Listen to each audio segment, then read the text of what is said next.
OK， 大家好，我们今天呢是一节最早上专业色彩之前的课程，我们来概览一下今后你的这个学习绘画的专业色彩的过程是一个怎么样的啊？那比方说这个呢是第一节课，我们专业色彩的第一节课，第一节课呢是你就是用一个大家很喜闻乐见的草莓。然后你可能训练3遍，你先大概知道我们画画的一个标准，我们绘画的次序是什么？有些妈妈反映这个里面的知识已经是非常专业了，那这样的家庭通常是毫无绘画背景知识的，所以他在上这一节课的时候已经觉得很有分量了啊，很有分量了。所以那么我其实讲的呢，就是说你实际考试的时候你要入学考试的时候，学校考核你的一个专业素质是什么？你必须得知道这些理论方面的素描知识。当然有可能你偷工减料，你可能知道个一知半解，可能也能混过去。但是说白了，你其实混不久的。毕竟你如果走这条路的话，你必须得是基础打得越扎实越好。所以这是第一节课。第二节课呢，我们会学习一下面的塑造，所以这是一个非常典型的面啊，香蕉。那你可以看得到它有2个面，正面和侧面。那么正面呢是亮的，侧面呢是暗的，说明什么？正面对着光源，侧面呢是背对着光的啊。那么我们要体会一下，去塑造面啊，你管理好这几个面啊。然后我们上一点难度，就是学习画这个剥了皮的香蕉。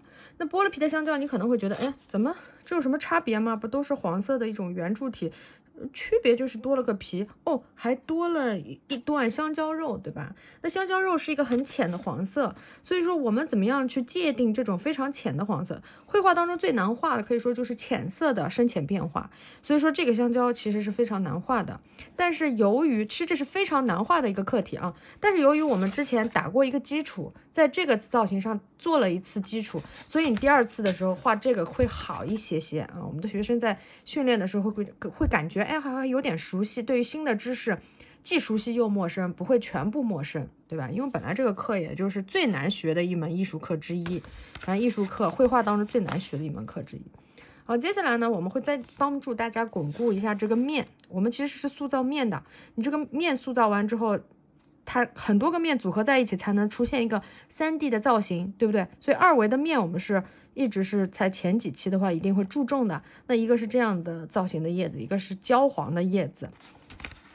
OK， 像这个香蕉呢，还是一个面的塑造你画过之后，你会觉得很出效果，因为你只要管好这个正面就 OK 了。这个正面的红色，你大概知道一些空间关系，其实还是比较好管理的，也就只要管理好一个面就好了。好，这呢是绿色的柱体，圆柱体。你看圆柱体它其实是有无数个方向，所以我们说它是有无数个面。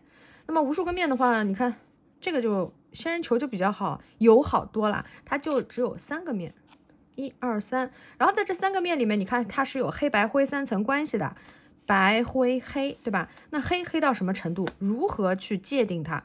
灰到什么程度？如何去界定它？白到什么程度啊？这些都是涉及到你如何去管理这些，管理好、控制好这些色调以及这个绿色的相关的色彩知识。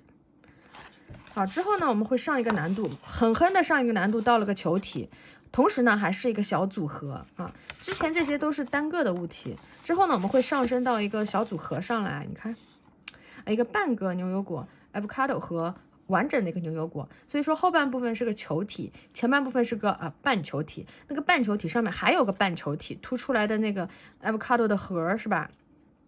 所以这个是挺难的。我们同学小朋友从第1节课一点点学上来，学到这里普遍会叫卡一下那你必须得爬上一个坡这还是绿色的一个造型组合。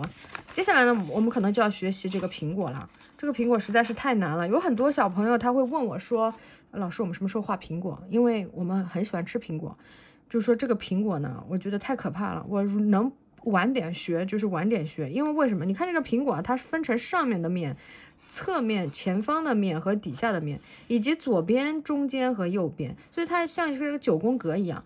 这是一个，那你意味着你要管理好9块区域那你9块区域哪块是最重要的，你知道吗？这9块颜色你放错1块都完蛋了呀，而且还不止，对吧？还有就是说，它这个苹果啊，还有各种颜色的苹果，有红苹果，有黄苹果啊，有绿苹果，是不是？还有什么？有红黄加在一起的苹果，有黄绿在一起的苹果啊，有红绿在一起的苹果，就是这个苹果它除了正面朝上的，还有侧面的，对吧？这些是非常可怕的大魔王，就是有同学强烈要求想快点学，那你得前面的基础知识都得打完了，我们才能进入到这个阶段球体的训练。那么这是一个也是经历过一个苹果的训练之后呢，其实肯定是很痛苦的啊。我们再来看一下这个洋葱，洋葱呢是一个紫色的球体，哇，这个更恶心了。你看它这个浅色的半球啊，是浅色的半球，你如何界定这种浅浅的颜色以及上面深深的颜色？这到底要多深才好啊？这个都很头疼的。然后就是整个这一片你要去管理好啊，也是一个技术。然后呢，就是我们这个后方的这个球体啊，球体这上面是肌理啊，就是它的这个质感。这个你也见过，这个洋葱皮是很脆的、干干的，一层一层的这种感觉，对吧？它就是和这个苹果是不一样的哦。苹果的肌理是光滑的，非常光泽的，那个高光出现在这个上边。那么这个洋葱就不太一样，所以这是一个非常大的挑战。我们前期基本上是第一阶段会是上这些课，主要是给大家呢从一个面的塑造啊，造型训练当中面的塑造，色彩的训练，色彩比如说红色系的、绿色系的、黄色系的啊，蓝色我们还没有紫色的呀，是吧？这些训练，还有呢上升到球体的以及球体的小组合的这种训练，你都可以训练到。那这些训练是为了干嘛呢？是为了支持你，这些基础训练是为了支持你朝后去研究更困难、更复杂的造型。好，我们来看一下，在给墨尔本的学生里面呢，我们已经很早我们截止目前已经开了75周吧，将近80周，将近的就是1年半的时间了，都是在进行这些基础训练啊。前期我们是花了很长一段时间，在墨尔本的这个6岁、7岁、8岁、9岁、10岁这个年龄段的小朋友里面，他们都是一起来学这些的啊，所以他们是经历了很长的一段时间的刻苦训练。当时有很多问题，现在慢慢，你看70几周1年半下来已经解决很多了。所以比方说我们回头来看这些啊，这现在开始都是些墨尔本的这种训练，有70几、70、80张了。其实我现在抽取几张，比方说这个呢，可以看得到，它这个就是面的3块面的组合训练，是吧？然后这是什么颜色搭配啊？黄、蓝、橙，所以它是互补色，所以这2个颜色放在一起呢，会非常好看的。好，那这也是一个面的训练。哈密瓜，这个哈密瓜你看是黄紫色的搭配，所以颜色也是很鲜艳的，对不对？还有呢，就是车厘子，这是一个车厘子组合，你要画很多遍车厘子啊。对，而且每一个车厘子在组合当中，每个车厘子你花的精力是不一样的，就好像你有很多个任务，那你不可能每一个任务都是一样花精力，你必须要有权重。所以这些呢是训练我们怎么判断主次关系的和怎么样制造变化。来看一下，那这些我们会大量频繁的训练这种组合式的。那在要画好组合的话，我们是不是单个物体都要训练好，对吧？而且单个物体训练好，其实我们还要有深入刻画的能力啊，就在它的基础上还要再能画下去啊。还有这个空间关系，你的这个管理能力、协调能力，还有平衡能力。OK， 你看刚才说到苹果啊，那比如说这幅画上面有多少个苹果啊？1、2、3、4、5、6、7个苹果啊，7个苹果，你要管理好7个苹果。你现在可以发现，其实这个苹果特别暗，这个苹果特别亮，然后它们之间是有变化的啊。你在分析它们的时候，你在刻画它们的时候是，尽管它们全是红苹果，但实际上你刻画的时候是不一样的，对不对？然后我们来看一下这个啊，实际上我画不止1遍，我可以画2遍甚至更多遍。为什么呢？我认为这是第1遍，这是第2遍。我现在看下来没有什么进步，所以这让我非常不开心。因为我画这遍的时候，我不太喜欢的，比如说这个位置刻画我觉得这个地方也没有画好。还有这个位置我觉得太草率了啊。这个地方的颜色还不够稳定，于是乎呢，我就画了第2遍，结果发现呢，我觉得第2遍上面提升的看起来不是很明显，有一部分原因是什么呀？是这个背景我画的不是很好，背景有点脏，所以他们俩之间前后关系没有出来。而相反呢，你看这张前后关系出来了，因为背景是浅了，所以造成前方的苹果看起来深，对吧？这个就没有达到我目标的这个效果。好，再难一些，我们来看啊，这个是这种组合也是非常难的了。为什么呢？这个是个不锈钢材质的，那不锈钢材质这是个玻璃材质的。当然，这个训练到这个半桃，我们已经不觉得难了，因为这个是在最早的时候就训练过了还有空间关系上的理解，就是这个布纹。那么我们这张特别难，要训练什么呢？就是材质的把握。你可以看到这个不锈钢不锈钢通常它是对称的，所以画起来有点 boring， 而且还容易画错。它的这块面这块整个弧度的面的塑造，以及和这个桌面的关系，对吧？你可以看到，通过这组训练，你可以发现，其实环境对于主体物的影响是相当大的。今天只是因为它是一个什么不锈钢，所以看起来非常明显，它一直影响到这个位置，对吧？如果说它换成了一个石膏体的话，别的材质我们可能看不出来，但是实际上它桌面对物体的影响就跟这个是一样的，它仍旧对它产生很强大的影响，所以这个就是我们需要在学习当中注意到的另外一个不锈钢，比方说是这个不锈钢的碗加上一些苹果，那么这个颜色非常接近，所以你怎么样去管好它们也是技术。好，我们来看一下学生的作品。我这边手头上有几幅是学生落在我这里，这是一个1年级的小学生画的他是在最近2个月他在开始学习专业色彩了，那么这是他的第2幅，所以他自己这是他自己去研究的一个光影很有意思，所以他根据这个光影呢去指导他画这个香蕉。可以说呢，香蕉是非常饱满的，但是小朋友呢要把这个造型往回收起来的话是有一点困难的，但是优点还是很明显的，一个是笔触都是按照我要求一笔一笔画了，你可能觉得粗糙，我们要的就是这个效果好，这是一个，还有呢，这是一个男孩子，这是快10岁的男孩子第一次画草莓，那么他是个左撇子所以说你可以看到叶子都是他自己画的，他还是很有感觉的。手头上他很爱画画，所以手头上还是很有感觉的这些深深浅浅他自己会去想办法处理所以第一次画草莓还是比较生动的。那么这张呢是他的妹妹画的妹妹是1年级、2年级略微稚嫩一点点，是不是？略微稚嫩一点点。那么这张呢是他妹妹画的，当时他人生当中第一次专业画草莓，而且他学得非常认真。这个位置呢其实是他想画第2个的时候擦线条，这个橡皮往上一碰又下来了，整个把这块颜色擦掉了，所以本来这块的颜色不是现在看到的，是整个这块颜色是啪在上面，相对来讲还是不错的，结果他碰坏了，结果他就哇哭起来了，非常 sad。 但是我很喜欢他非常认真的画的当时那个过程，他一下就非常认真，这件事让我很高兴。好，那么这些是一些学生表现。我们今天这节课现在讲完这些之后呢，我们要讲一下接下来绘画当中使用到的画材。画材呢，我们说用的本子，我们是 A5 的纸张A5 的纸张给大家看一下。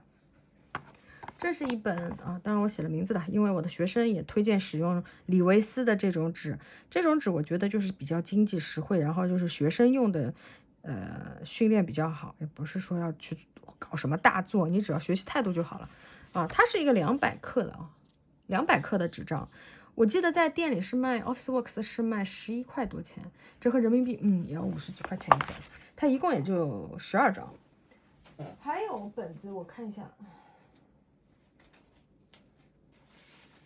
这个本子也是我比较推荐的，你看这是2个不同的系列，这是李维斯的25% cotton 棉，那么这个呢它就是 medium surface，它这个标签都是 medium，所以 medium 它里面也有一些不同的型号系列，这两本全都是200克的，200克的啊，而且是 A5 的。A5 是怎么样的？就是32K，不是16K，所以我们在前期最早学习的时候，尽量控制的小一点。你先在小范围内，你能把这些造型研究理论啊，先学着。对吧？就像你坐在课堂里先学知识，当然那个课堂学知识很枯燥的，咱们呢让你就是轻松一点，就是有颜色的，你可以跟着直接的去做一个 tutorial practice， 那你会觉得有一些 sense。之后呢，你在这个层面上练熟了之后，我们再把它放大 ，OK， 你都可以 hold 得住的，因为原理是一样的，你只不过把 size 改一改就好了，对吧？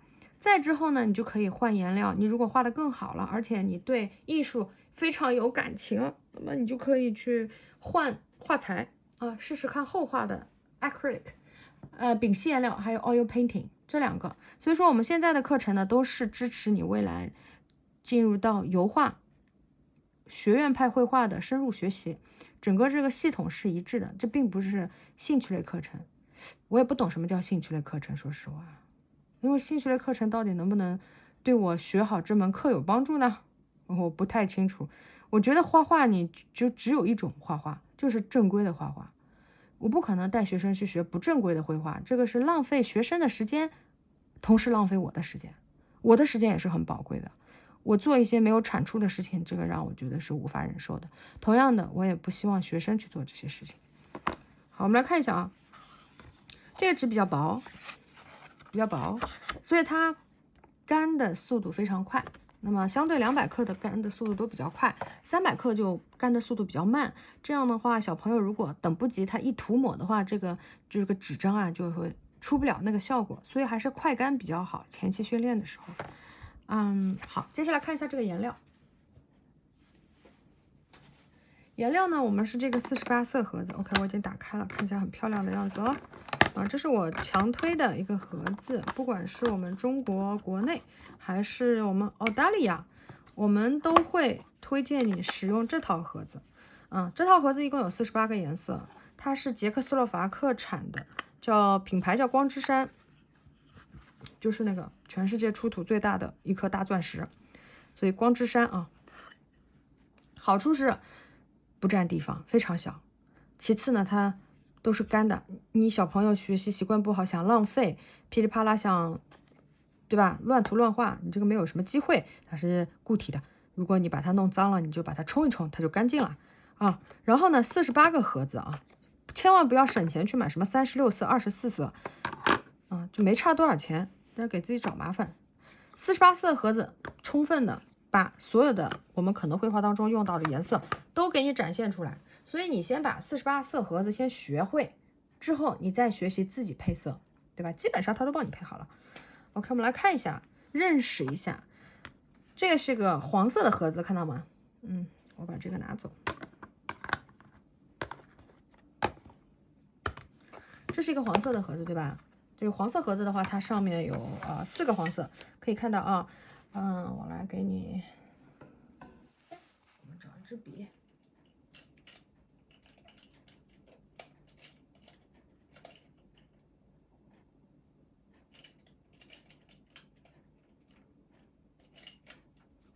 我们用这支笔啦。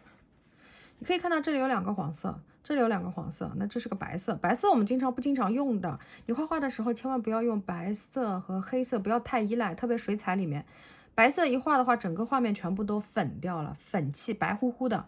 那我们绘画当中，你要研究出黑白灰3层关系，白色就已经就是阻碍你去研究了啊，所以会让你的画面大打折扣。我们不要依赖用白色，就很少的情况下你可以用啊。好，我们来看，这个是2个黄，你可以看出这2个黄色有什么区别吗？是不是这个黄色偏绿，这个黄色就是黄呢？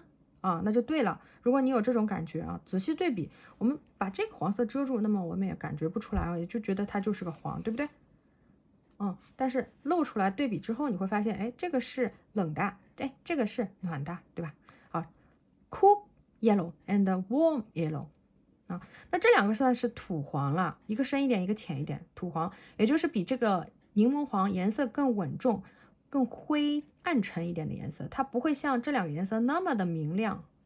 所以它通常我们在塑造一些颜色，想把它稳定下来的时候，你就不是说多加很多很多黄，你多加再多这个黄，它还是很 shiny。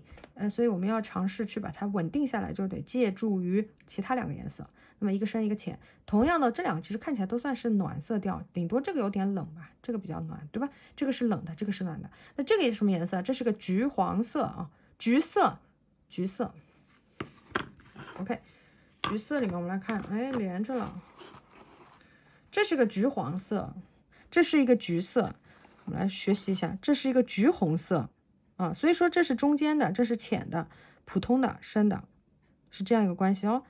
橘色，这个会有点偏冷一点，比较重一点，比较冷一点，这个就是比较暖，对不对？这个就是中性的啊，橘色的左边和橘色的右边。OK，然后它跑到了什么呢？它跑到了。剩下的这4个颜色是4个紫色系。紫色系的话，你看，同样是紫色系，这两个颜色明显是这个是暖的紫，这是一个冷的紫。为什么？这是个偏蓝的紫色的左右两边，一边是偏红，一边是偏蓝，所以说这个明显是偏红的嘛，那它就是个偏暖的紫。这个明显是个偏冷的，对吧？这两个就是一个深一个浅这个也是偏蓝的，这是偏红的，很明显。你大概知道一下。OK， 我们再来看绿色。看一下绿色啊。绿色的话，这里有4个绿啊，一样，它给了我们4个绿啊。这两个，一个叫赭石，一个叫熟褐啊。我们一般专业绘画打形的时候，素描稿我们就用这种类似这种颜色都 OK 的啊。好，看一下绿色的话，那深浅来讲的话，这个是最浅，这个是最深，对不对？然后我们来对比一下的话，你会发现怎么样？这两个是偏黄的。这两个是偏蓝的，所以这两个是偏冷的，这两个是偏暖的 warm green and cool green。 OK， 这两个可以用来塑造暗部物体的暗部，这两个可以用来塑造物体的亮部。比如说我们来画那个叫什么仙人球的时候呢，暗部的颜色我们就可以挑这两个这两个就可以专门用来画亮部的同样的，这个盒子还给了我们2个绿色在隔壁盘子里，就是这两个。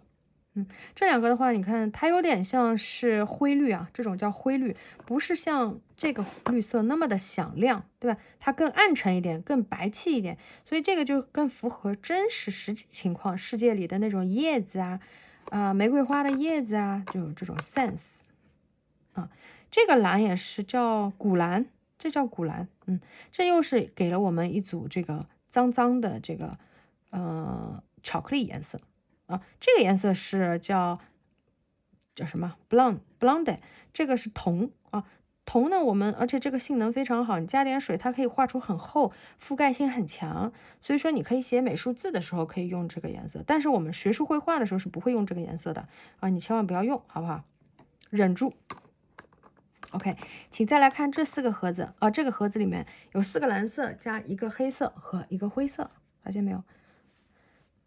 那么再对比这4个蓝色，你会发现呢这2个蓝色很明显，是不是？这个是偏暖的，这个是偏冷的，因为这个蓝色偏紫色这个蓝就没那么紫吧，它就是个蓝的感觉。但相对来讲，这2个也是偏紫的，只不过一个深一个浅这个我们叫普蓝，这个叫群青，这个叫群青，这个叫普蓝普鲁士蓝。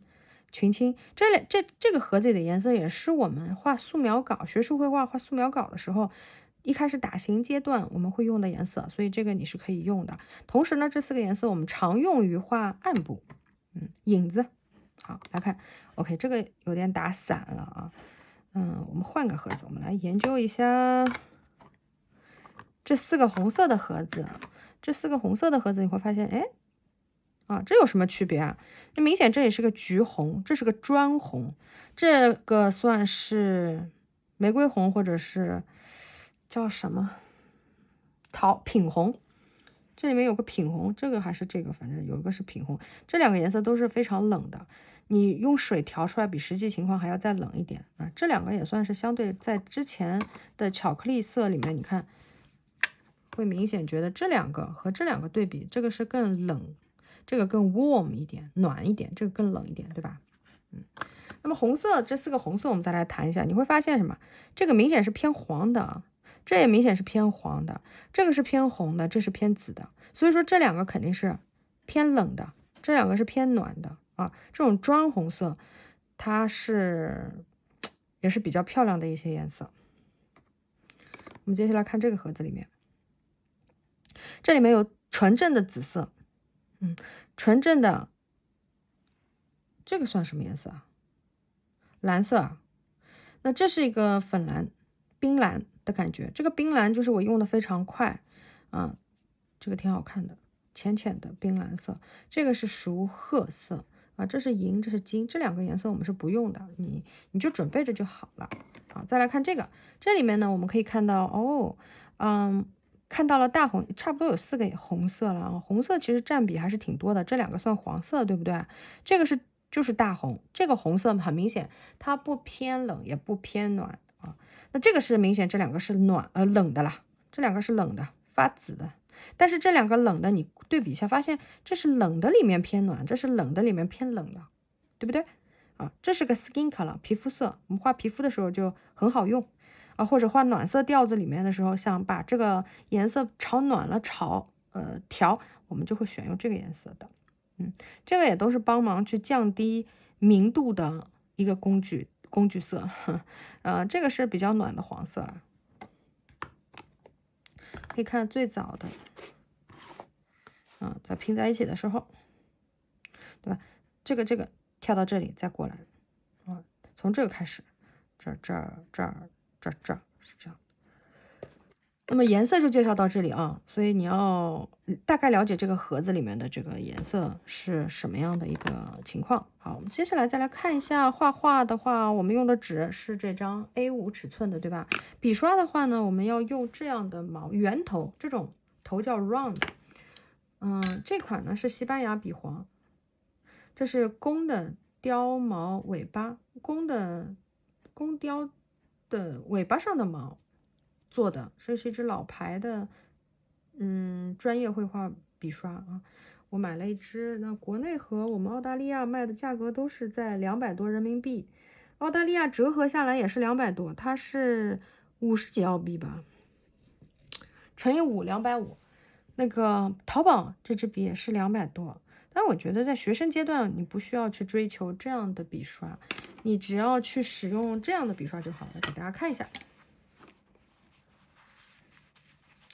OK， 我们在澳大利亚的学生呢，会推荐大家使用的是 Mikado。其实这个是 Mikado 是买下的一个副线品牌，我记得是叫 Roy Mac 它里面有个叫 Revolution 是它这款笔的系列。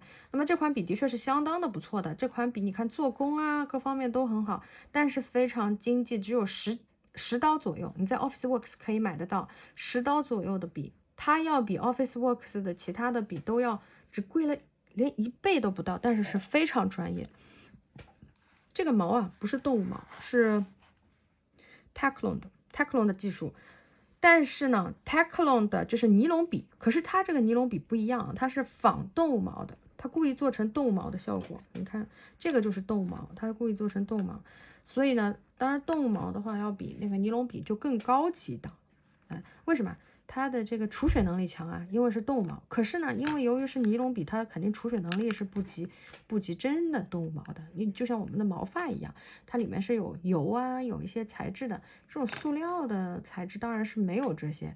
可是呢，它的笔触效果是相当不错，因为它是人工做的，所以它的笔触效果不亚于动物毛啊，真的毛。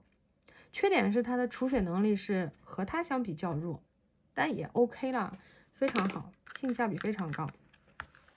那么比较差一档的，看一下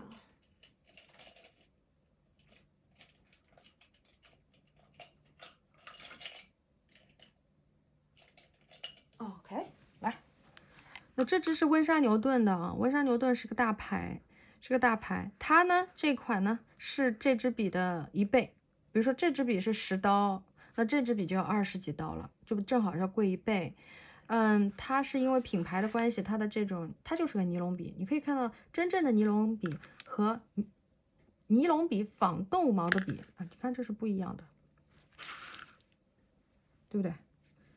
这个就感觉是动物毛吧，这个就是真的是塑料毛，所以它们俩之间的这个柔软度不一样，笔触能掉出来的研究型的笔触也不一样。但是然而这个要贵1倍，所以我还是强烈建议大家买这个品牌。那你要是坏了的话，你就是再买新的，你也不心疼。最主要它就是给你练习用的啊，它非常适合调出各种不同的笔触。